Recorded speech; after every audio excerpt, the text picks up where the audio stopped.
Seigneur, entre à tes saintes mains, nous tournons nos regards. Saint-Esprit de Dieu, ce temps est ton temps. La Bible dit c'est poussé par le Saint-Esprit que les hommes ont parlé de la part de Dieu. Non pas à moi, mais à toi et à toi seul donne gloire. Tu connais ton peuple mieux que moi. Tu connais le besoin de ton peuple et tu connais la volonté du Père.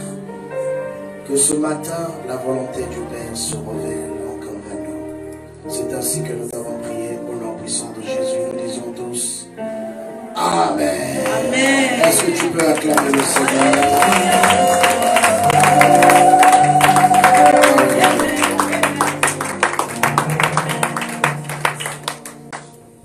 Alors maintenant, tu vas acclamer pour toi-même.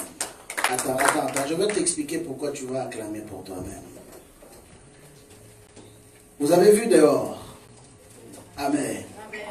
Vous avez vu l'extérieur, n'est-ce pas? Plusieurs. Certains, ce n'est pas par manque de bonne volonté. Les conditions ne sont vraiment pas bonnes. Au point que même certains camions de déneigement qui sont supposés nous aider se sont retrouvés dans les décors.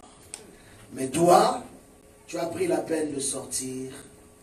Tu as pris la peine de prendre ta voiture avec tout le risque possible pour venir dans la présence du Seigneur. Est-ce que cela ne mérite pas une reconnaissance, un hommage? Est-ce que cela ne mérite pas des acclamations pour dire que oui, réellement il y a aussi des gens qui aiment Dieu, malgré la température, malgré les circonstances, mais il y a eu des hommes qui ont pris la décision de venir quand même célébrer le roi des rois, le Seigneur des seigneurs. Amen. Oui, mon frère, Dieu va t'honorer. Dis-lui, ma soeur, Dieu va t'honorer. Va trouver quelqu'un. Dis-lui, Dieu va t'honorer. Dieu va t'honorer. Peut-être que tu ne réalises pas très bien la portée de ce qui a été fait ce matin. Mais j'aimerais te dire que, bien aimé, c'est dans ce genre de choses que Dieu nous teste aussi. Pour regarder à quel point nous sommes attachés à lui. Vous savez, ce que j'aime avec le monde, c'est quoi? Je dis ce que j'aime avec le monde. Malgré cette circonstance, cette température, il y a des gens qui sont sortis pour aller travailler sans se poser des questions. N'est-ce pas? C'est seulement quand il faut venir à l'église que les gens disent que pasteur, est-ce qu'on va avoir culte? Mais pour aller au travail, on ne pose pas la question, boss, est-ce qu'il y aura travail? Amen. Alors que Dieu te bénisse abondamment pour ces gestes d'amour que tu as manifestés vis-à-vis de ton Dieu, malgré la température. Et que le Seigneur, aujourd'hui, je prie en tant qu'un serviteur de Dieu, se souvienne de cet acte que tu viens de poser et que cela soit inscrit dans le livre de son Bien aimé, je suis sorti, je parle parce que quand je suis sorti, j'ai réalisé que c'était compliqué. Oui, j'ai réalisé que c'était compliqué. Un seul mètre là, j'étais déjà mouillé, donc je ne voyais plus, je devais me tourner pour marcher, en reculant. Bien que nous ne sommes pas des Michael Jackson. Mais c'est ça la réalité. Je viens, je démarre la voiture refuse. Heureusement que j'ai un appareil pour booster la voiture. Mais ma voiture a refusé, m'a dit complètement que non, je ne pars pas. Mais on est quand même là ce matin. On bénit le Seigneur. Alléluia. Alors nous pouvons reprendre place. Alors, nous sommes en train de parler de la loi de l'honneur. La loi de l'honneur, depuis 2 semaines, nous partageons ce thème où nous avons montré encore l'importance d'être des hommes, des paroles, l'importance de ressembler à ce que nous disons. C'est-à-dire que ce que nous disons ne doit pas être différent de ce que nous sommes. Parce que ce que nous sommes, c'est ce qui va déterminer ce que nous disons. Et ce que nous disons a de l'impact seulement quand cela vient d'une profondeur de la réalité de ce que nous sommes. Amen. Donc nous ne pouvons pas être différents ou produire des choses différentes de ce que nous sommes. C'est pourquoi j'aime le Seigneur Jésus-Christ. Avant la fin de sa mission sur cette terre, il dit à ses disciples, le prince de ce monde vient, mais il n'a rien de lui en moi. C'est-à-dire quoi? Tout ce que je vous ai prêché n'a été qu'une pure et simple vérité. Et j'aime le domaine de la loi. Quand nous entrons par exemple, ou quand nous allons prêter serment pour devenir soit canadien, ou soit pour aller auprès du juge, et la seule chose que ces hommes nous font faire, ils nous font lever la main. Est-ce que tu jures? Mais vous savez qu'est-ce qui se passe? Beaucoup de ceux qui jurent, ceux qui disent, ce n'est pas ce qui est la réalité. Mais même le monde a compris le principe d'être vrai dans ce que nous déclarons de nos bouches. Pourquoi? Parce que depuis la nuit de temps, la Bible nous a montré que Dieu c'est un homme ou c'est une personne qui tient à sa parole. Et la parole de Dieu est la chose la plus précieuse. Vous vous imaginez que Dieu, créateur de toutes choses, la Bible dit qu'il a placé sa parole au-dessus de lui-même. Amen. Amen. Amen.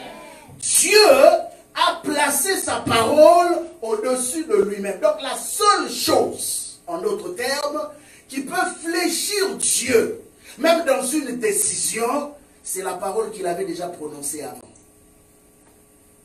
Si ce qu'il a dit avant ne ressemble pas à la décision qu'il vient de prendre, peut-être à cause d'une circonstance, à cause d'une réalité, d'un comportement de l'homme qu'il a hérité, Dieu se souvient toujours de ceux qu'il avait arrêtés depuis l'éternité.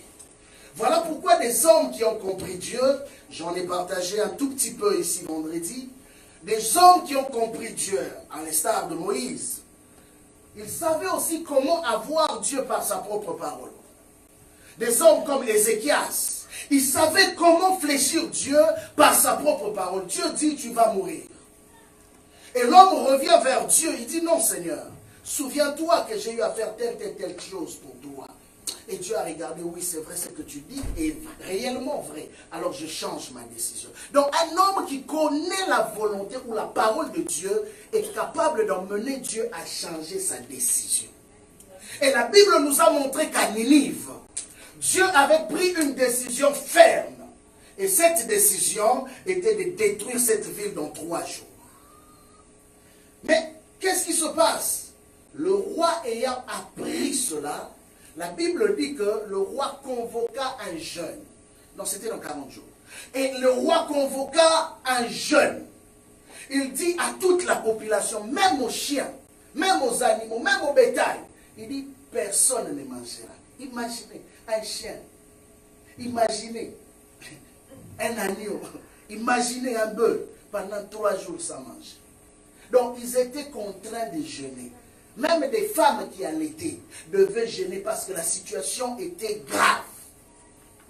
Et quand ils ont jeûné, la Bible nous montre que Dieu a décidé de changer sa décision. Et quand Dieu a décidé de changer sa décision, il dit, je ne détruirai plus Ninive. Parce que simplement, ces hommes se sont humiliés devant moi. Mais le prophète qui était parti parler de la part du Seigneur s'est irrité contre Dieu. Il a dit, mais Seigneur, comment peux-tu changer de décision pendant que tu m'avais envoyé pour leur dire qu'ils allaient être détruits? Mais la condition que le prophète n'avait pas compris dans la décision de Dieu, c'était que si ces hommes ne changeaient pas de décision, Dieu avait arrêté une sentence. Et quand ces hommes ont décidé de changer, Dieu a changé sa sentence. Ceux qui étaient destinés à la mort, maintenant pouvaient vivre. Mais le prophète a laissé ses émotions et ses sentiments monter au-dessus de lui. Alors comprenez une chose, que le Dieu que nous servons, c'est un Dieu de parole. C'est un Dieu qui ne peut pas te dire que je ferai A et il fait B. C'est un Dieu, quand il te dit je vais faire telle chose, il va réellement le faire. La Bible dit un jour, Dieu parle à l'homme de Siméon. Et Dieu lui dit, tu ne mourras pas sans avoir vu qui? Le salut. En d'autres termes, il y a un porteur du salut. Qui est qui? Le Messie. Donc toi, que tu tombes malade, qu'il y ait un accident, qu'un avion fasse un crash, qu'un bateau fasse naufrage, tout le monde mourra, mais toi, tu vivras. À l'exemple d'une fille, je ne sais pas si vous allez encore vous rappeler, d'un avion qui s'en allait vers, qui traversait l'Atlantique, et il y a eu turbulence, l'avion est tombé dans l'océan. Je ne sais pas si vous allez vous rappeler de ça encore. C'est passé partout dans les nouvelles. Tout le monde dans cet avion est mort. Allez-y comprendre que dans cet océan-là, à l'endroit où on a trouvé cette fille, les températures sont très compliquées. Mais vous savez où est-ce qu'on l'a trouvée? Sur une partie de l'avion qui flottait sur l'eau. C'est la seule personne qui a survécu. C'est une histoire qui s'est passée il y a quelques années. Bien aimé, comprenez qu'il y a des gens qui ont des destinées qu'on ne peut pas comprendre avec l'entendement. Qu'un accident arrive, que tout le monde meurt, si toi tu n'as pas été destiné à la mort, tu ne mourras pas. Pourquoi? Parce que il y a une parole que tu portes en toi qui doit prendre forme. Il y a une réalité en toi qui dépasse même tes limites humaines. Voilà pourquoi un homme qui a compris avec qui il marche événements de la vie. Parce qu'il sait que le Dieu que je sers, il est le Dieu qui honore sa parole. Alors s'il honore sa parole, moi je n'ai qu'à faire une chose, c'est de l'honorer. Pourquoi? Aussi longtemps que moi je serai en train de l'honorer, lui il honorera sa parole dans ma vie. Voilà pourquoi il a dit à un homme qui s'appelait Élie, le souverain sacrificateur. Il a dit, moi Dieu, j'honore ceux qui m'honorent. Tu ne m'honores pas, sois-en sûr. Je ne veux pas aussi t'honorer au milieu des hommes. C'est pourquoi Jésus dit, celui qui aura honte de moi devant les hommes, c'est-à-dire quoi? Tu as refusé d'honorer Dieu devant les hommes. Moi aussi, j'ai refusé, mon Père aussi refusera de l'honorer. Moi aussi, je refuserai de l'honorer devant mon Père. Pourquoi? Parce que tu as refusé de l'honorer devant les hommes. Honorer Dieu devant les hommes veut dire quoi maintenant? Nous allons aller maintenant dans cette description.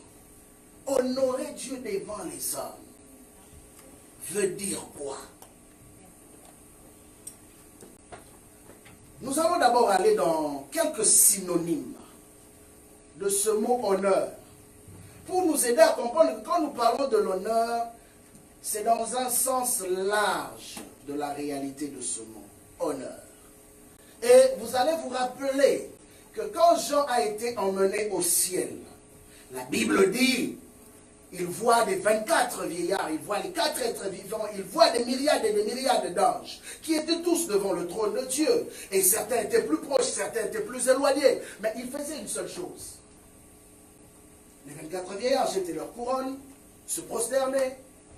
Les 4 êtres vivants et des myriades d'anges faisaient une seule chose, adorer. Mais dans leur adoration, il y a des mots et des termes qu'ils étaient en train de répéter. Et la Bible a beaucoup insisté là-dessus. Nous pouvons prendre Apocalypse chapitre 4 ou Apocalypse chapitre 5, plus précisément. Vous allez voir qu'ils n'ont cessé de répéter ces paroles. Répéter ces paroles. Nous allons d'abord dans Apocalypse chapitre 4, verset 9. Apocalypse chapitre 4, verset 9. Et vous allez constater que ce mot honneur est un mot qui revient souvent dans la Bible. Souvent dans la Bible. Et même dans les relations humaines. Parmi, ou je peux dire pas parmi, le premier commandement dans les relations humaines, il est dit ceci. Honore ton père et ta mère. Pour que tu fasses quoi? Et que tu sois heureux.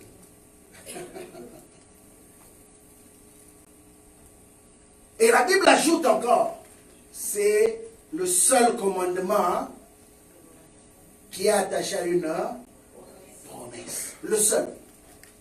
Là où il n'y a pas d'honneur, il n'y a pas de bonheur aussi.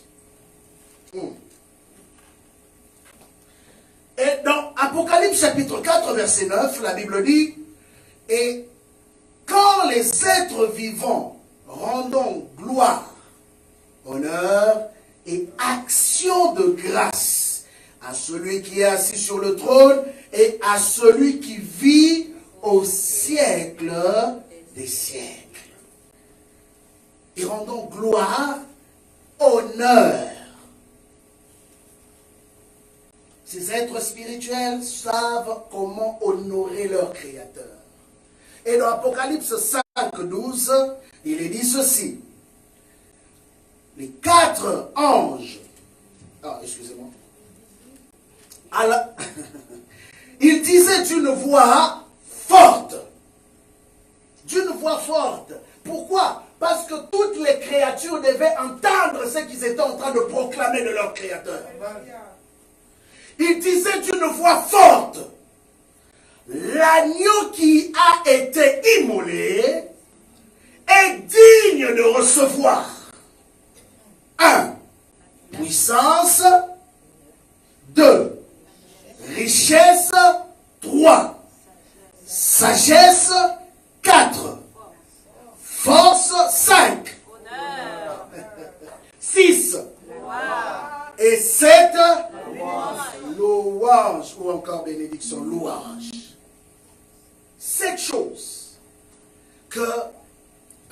ces êtres sont en train de proclamer constamment. La Bible dit, il disait d'une voix forte. Il le confessait en cœur, l'agneau qui a été immolé. Imaginez-vous maintenant que tout ce myriade et ces myriades d'anges le disent au même moment. L'agneau qui a été immolé est digne de recevoir puissance, honneur, louange, gloire, ensemble. Imaginez maintenant. Et bien aimé, regardez maintenant le mystère qui se passe. Pendant qu'eux sont en train de proclamer cela, la Bible dit, verset 13, et toutes les créatures dans le ciel, sur la terre, sous la terre et sur la mer, et tous ceux qui s'y trouvent, je les entendis, qui disaient à celui qui est assis sur le trône et à l'agneau. Ça revient encore. 1. Louange, honneur, gloire, force. Dans vos versions, dans ma version, on dit pouvoir au siècle des siècles. Verset 14. Et les 4 êtres vivants disaient Amen. Et les anciens se prosternèrent et adorèrent. Amen. Est-ce qu'on peut acclamer le Seigneur? Bien, vous savez, quand nous proclamons ces choses vis-à-vis de Dieu, il y a des mouvements dans les domaines spirituels qui s'opèrent. Et la Bible nous dit, après cela, vers chapitre 6, Jean était en train de regarder, pendant que ce cœur était en train de chanter, pendant que ce mouvement atteignait toutes les créatures dans toutes les sphères, visibles comme invisibles, pendant qu'il regardait, et la Bible dit, je regardais, et quand l'agneau ouvrit un de sept sceaux, et j'entendis l'un des 4 êtres vivants dire, comme d'une voix de tonnerre, viens. À chaque fois que l'adoration se passe au ciel, il y a un mouvement aussi qui s'opère sur la terre. À chaque fois que Dieu est honoré dans la vie d'un homme, il y a quelque chose aussi qui se passe dans sa vie terrestre.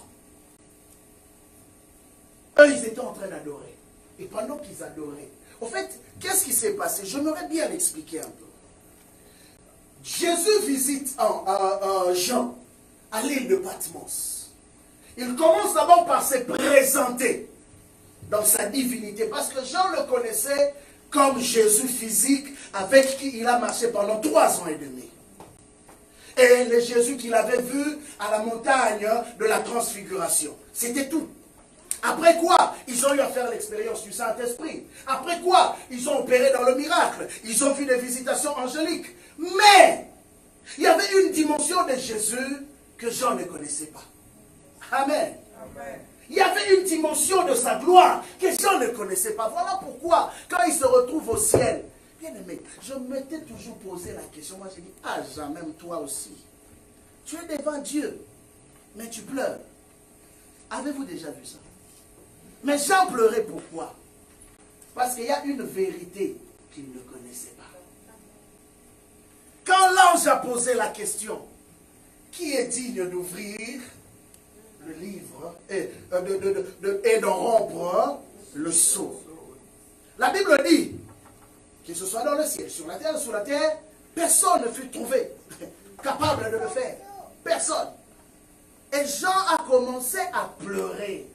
Mais il pleurait pourquoi? Parce qu'il ignorait une vérité. Et cette vérité, c'est quoi? C'est une portion de la révélation de Jésus qu'il ne connaissait pas. C'est pourquoi Jésus dit dans Jean chapitre 8, verset 32, c'est toujours à lui qu'il parle. Il dit, vous connaîtrez la vérité et la vérité vous affranchira. Cela veut dire qu'à chaque fois que l'homme entre dans la révélation de Dieu, automatiquement il devient libre par rapport à un domaine qu'il ignorait avant.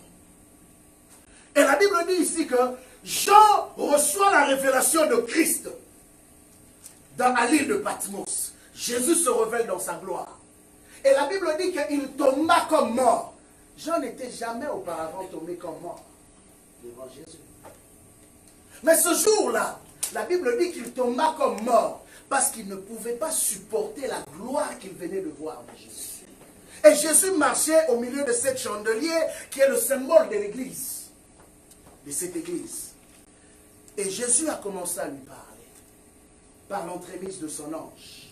Jésus a commencé à lui parler en révélant les réalités cachées de ces 7 églises.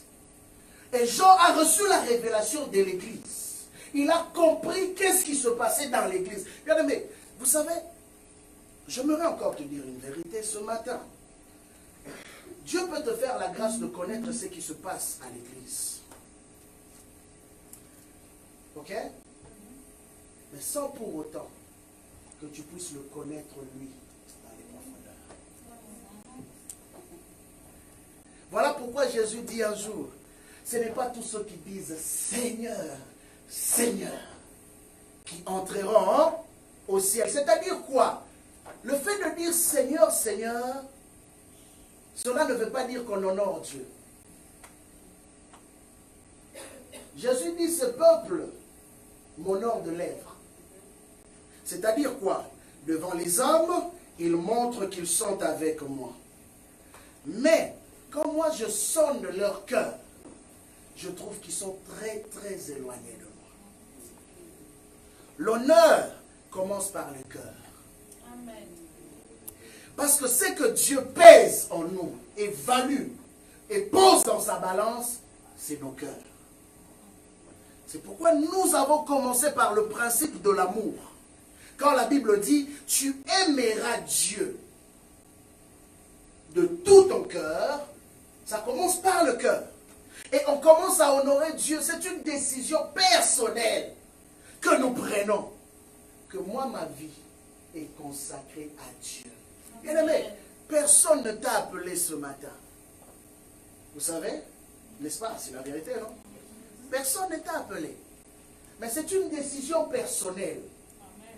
Tu pouvais aussi dire non, il fait tellement pas beau. Moins 40.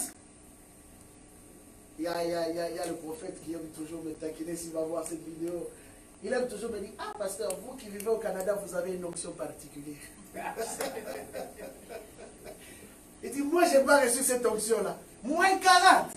À chaque fois, même avant qu'il ne voyage pour venir ici, il me pose la question, la température c'est comment là-bas? Vivre au Canada, ce n'est pas de la blague.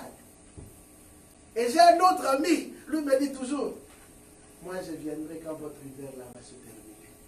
Parce que ce que nous voyons à la télé là, je ne peux pas. Mais bien aimé, comprenez que ceux qui ont pris la décision de vivre dans ces conditions-là, qui ont pris la décision d'honorer Dieu dans ces conditions-là, c'est qu'ils aiment vraiment Dieu. C'est qu'ils aiment Dieu, bien aimé. Servir Dieu à moins 40.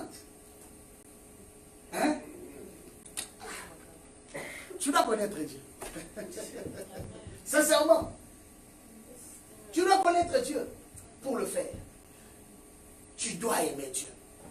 Et la Bible nous a montré que Jean a été emmené dans la réalité des églises.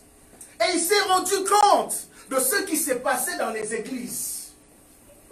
Il avait la connaissance des églises. Or, Jésus s'était présenté. Rappelez-vous dans le chapitre 1, il a dit, je suis le commencement et quoi? Et la fin. L'alpha et l'oméga. Mais comment Jean, arrivé dans le chapitre 5, pouvait pleurer? Allez-y comprendre. Vous savez, il y a des paroles que tu reçois, mais dont tu ne comprends pas. Dieu te donne une révélation. Tu as écouté la voix de Dieu, mais tu n'as pas compris la voix de Dieu. Jean avait écouté Jésus parler, mais il n'avait pas compris ce que Jésus était en train de dire. Voilà pourquoi il se retrouve, on lui montre l'église, il comprend qu'est-ce qui se passe à l'église. Mais Jésus savait qu'il ne pouvait pas être un bon messager aussi longtemps qu'il n'avait pas compris avec qui il faisait réellement affaire. Et Jésus lui pose une condition. Il lui dit, monte. Tu es à un niveau, tu fais certaines expériences, c'est bon, mais il y a une dimension que tu dois expérimenter qui va t'ouvrir les yeux. Mais il faut que tu montes. Monte et je te montrerai ce qui doit arriver dans la suite. Et la Bible dit, et il fut ravi en esprit. Il se retrouve où? Directement devant le trône. Pourquoi? Parce que Dieu devait lui révéler le mystère de sa personne, de ce qui se passe devant son trône, pour qu'il comprenne que celui qui m'envoie n'est pas n'importe qui. Bien aimé, vous savez, quelqu'un qui est proche du roi, il est même fier. N'est-ce pas? Parce qu'il a accès au roi. Et il sait que la dernière décision revient au roi.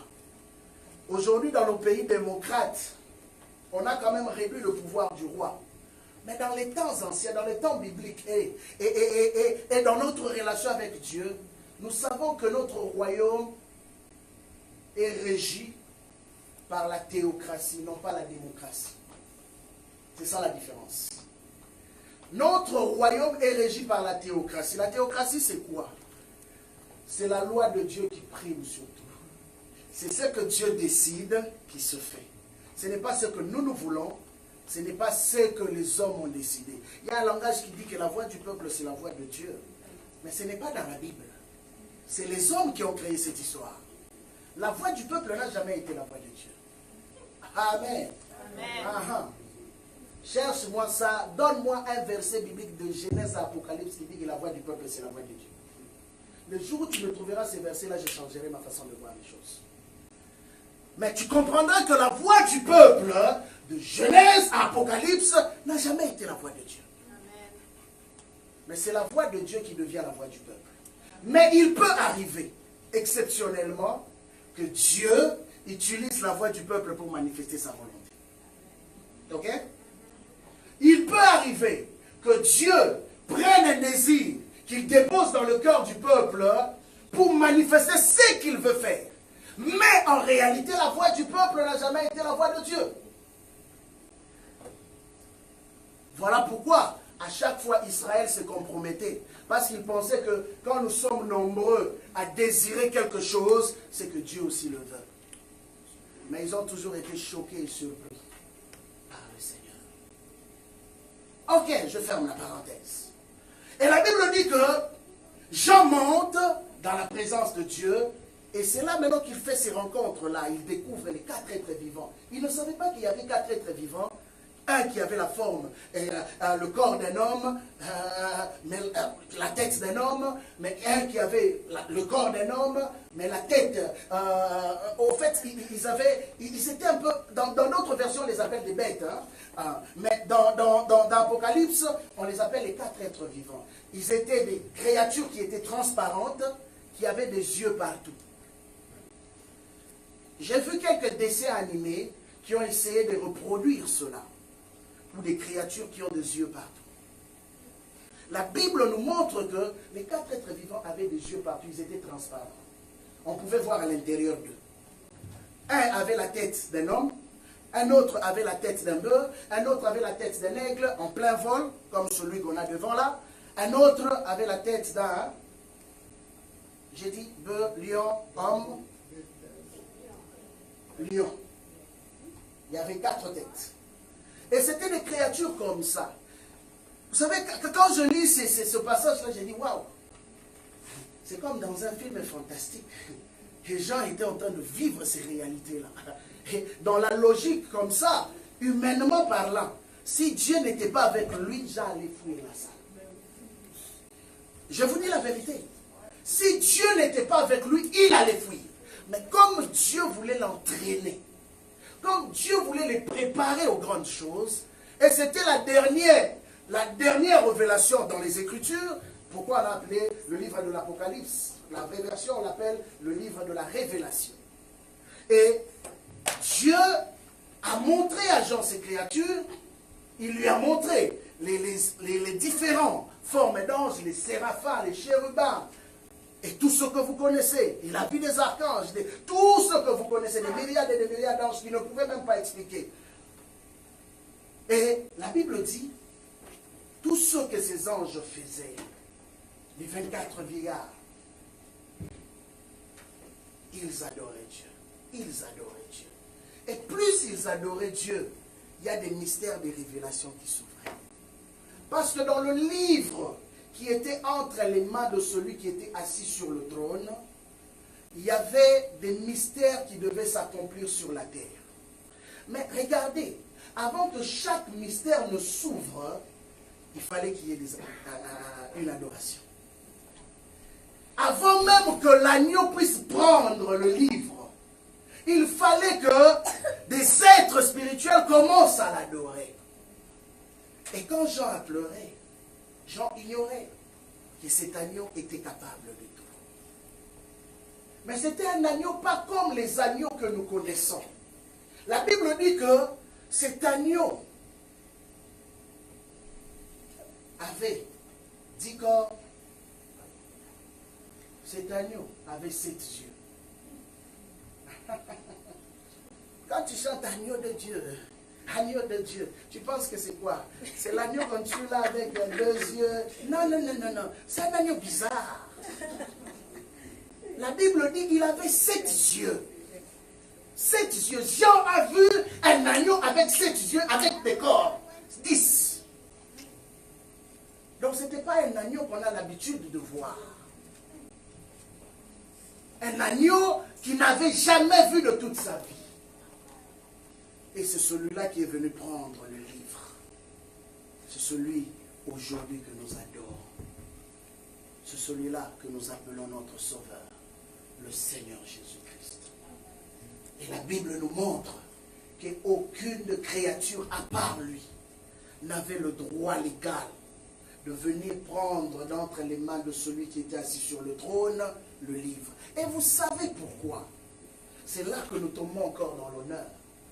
Parce que de toute sa vie, il n'avait fait que honorer celui qu'il avait envoyé.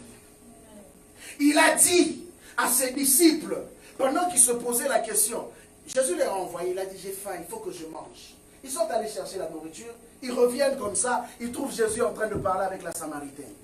Ah, qu'est-ce qui se passe, maître? Nous, on n'a pas de relation avec ces personnes-là. Et en plus, cette femme-là est réputée comme étant une prostituée. Qu'est-ce que tu fais avec elle? Juste après que la femme soit partie, Jésus décide, il dit, je ne veux plus manger. Ah, Seigneur. Donc nous là, on s'est dépensé, on a acheté la nourriture pour toi. Et après, tu nous dis que tu ne vas pas manger. Jésus dit, ne savez-vous pas que ma nourriture, c'est de faire la volonté de celui qui m'a envoyé. Bien-aimé, si tu apprends à faire de la volonté de Dieu ta nourriture, c'est en ce moment-là que tu honores le Dieu de ta vie. Je disais, je reviens, nous avons parlé des synonymes, quelques synonymes du mot honneur. Pour qu'on comprenne un peu bien quand nous disons honorer, c'est quoi honorer? Au fait, quelques synonymes, c'est l'estime. L'estime, c'est quelqu'un que nous estimons. Deuxième synonyme, je pourrais dire, c'est la considération. C'est quelqu'un que tu dois considérer au-delà de toute forme de considération. Troisième synonyme, c'est la gloire, bien sûr. Quatrième, c'est la fierté. Bien aimé, vous savez, Jésus était fier de présenter son Père devant le monde. Et nous devons être fiers de présenter Dieu à cette génération. Nous devons être fiers. Il y a des gens, quand on leur pose la question, ils ne veulent même pas que les gens sachent que je suis chrétien. Pourquoi? Parce qu'ils disent que non, accommodement raisonnable. Vous connaissez cette histoire, non? On a eu cette histoire il y a quelques années ici. Accommodement raisonnable. Donc, même si tu es religieux, pour ne pas choquer les voisins, les voisines, tu caches ta religion pour toi. Et on avait créé une loi qu'on a appelée accommodement raisonnable. Donc, ne t'exprime pas trop par rapport à ta religion pour ne pas choquer les autres. Et beaucoup de chrétiens sont dans cette loi-là d'accommodement raisonnable. On doit sentir qu'il y a des fous et des folles de Jésus. La Bible dit la prédication de la croix est une folie. Est une folie. Mais on doit sentir qu'il y a des fous et des folles de Jésus qui n'ont pas peur, qui n'ont pas honte, qu'ils soient mal jugés par les hommes. On s'en fout. Amen. Celui qui aura honte de moi devant les hommes, j'aurai aussi honte de lui devant mon Père.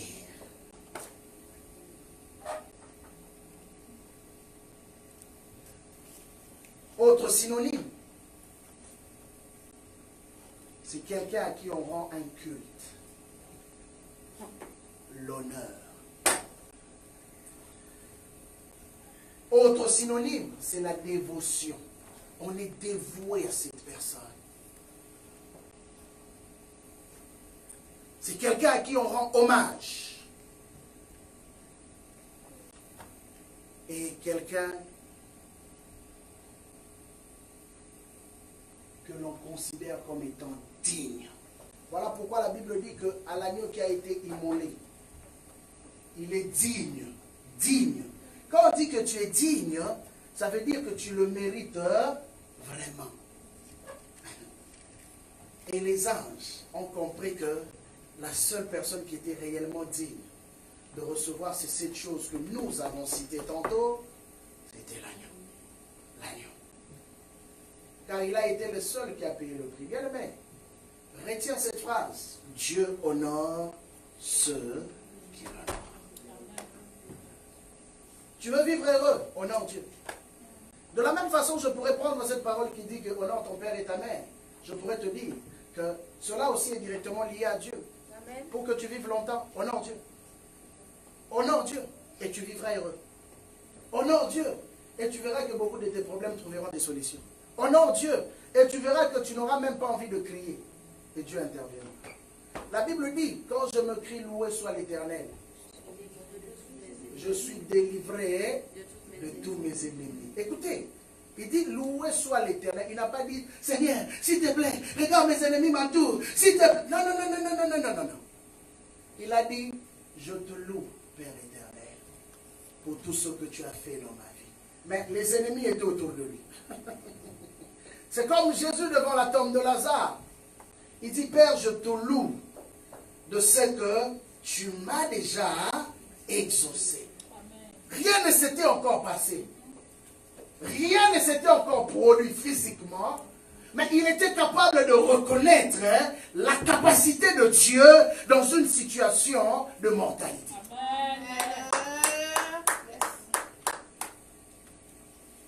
Et quand il a prié ainsi, regardez qu'est-ce qu'il a dit. Il dit, je ne prie pas pour moi, parce que moi je sais déjà qui tu es. Mais je prie pour eux. Je prie pour eux. Donc en d'autres termes, je viens t'honorer devant ces hommes. Pour qu'ils reconnaissent qui tu es réellement.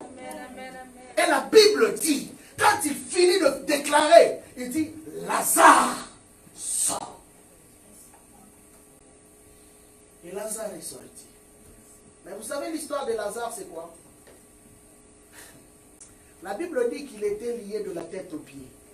Comment il a marché pour sortir? Hein? Comment il a marché pour sortir? Lazare, je ne sais pas comment l'expliquer parce qu'on n'a pas de PowerPoint ici. Mais dans les temps anciens, quand on enterrait quelqu'un, on mettait des bandes. Et dans les pays arabes ou encore juifs, dans quelques contrées, jusqu'à présent, ils ont la même pratique. Donc, ils lient la personne à travers les bandes de la tête jusqu'aux pieds. Et ils le mettent soit dans une boîte, dans un cercueil, pour l'enterrer. Et c'est à cet homme-là, qui était lié de la tête aux pieds, que Jésus dit, sors. Il avait sauté, hein? Comment il a fait pour se lever? Comment il a sauté? Mais on sait qu'il était sorti. La Bible n'a pas expliqué comment il était sorti, mais la vérité est qu'il était sorti. La preuve, c'est que la suite, qu'est-ce que Jésus dit? déliez-le et laissez-les aller. Il est sorti de la tombe, l'étant lié. Comment il s'est levé? Comment il est sorti?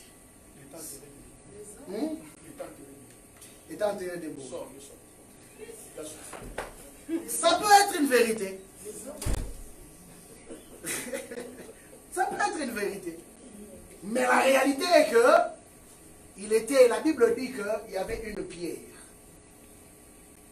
Ok? Et Jésus a dit qu'on déroule la pierre. Et il a parlé. Et Lazare, qui était déjà dans les séjours des gens de l'au-delà, a écouté la voix de son Créateur. Alléluia. Et il a dit non, il faut que je me lève. Parce que mon Créateur m'appelle.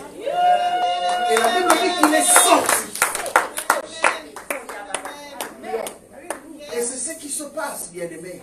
Mais dans l'histoire de Lazare, vous comprendrez que de son vivant, c'était l'ami de Jésus. C'était un homme qui honorait Jésus de son vivant. Amen. Et Jésus a voulu l'honorer aussi de lui. Alors ce matin, je veux m'arrêter là. Ce matin, tu comprends que Dieu ne peut honorer que ceux qui l'honorent. Oublie tout ce que je peux dire, si tu peux oublier. Mais retiens une phrase. Dieu ne peut t'honorer que si tu apprends à l'honorer aussi devant les hommes. Honore-le de tout ton cœur. Honore-le dans tes actions. À chaque fois que tu veux poser une action, pose-toi la question, est-ce que le Seigneur sera content? Ma nourriture, c'est de faire la volonté de celui qui m'a envoyé. Oui, même quand tu dois prendre une décision importante, est-ce que Dieu est d'accord avec cette décision? Même quand tu veux aller quelque part, est-ce que c'est ce que Dieu veut? Ma nourriture, c'est de faire la volonté de celui qui m'a envoyé. La Bible dit que ce n'est pas de trop réfléchir. Parce que des fois, nous pensons qu'à force de réfléchir, nous trouvons des solutions. La réflexion est bonne quand elle nous aide à trouver la volonté de Dieu pour nous. Mais la réflexion devient un obstacle quand elle nous empêche de nous connecter au domaine de la foi. Car nous le savons très bien qu'il est dit pour nous, mon juste vivra par la foi. Est-ce qu'on peut acclamer le Seigneur?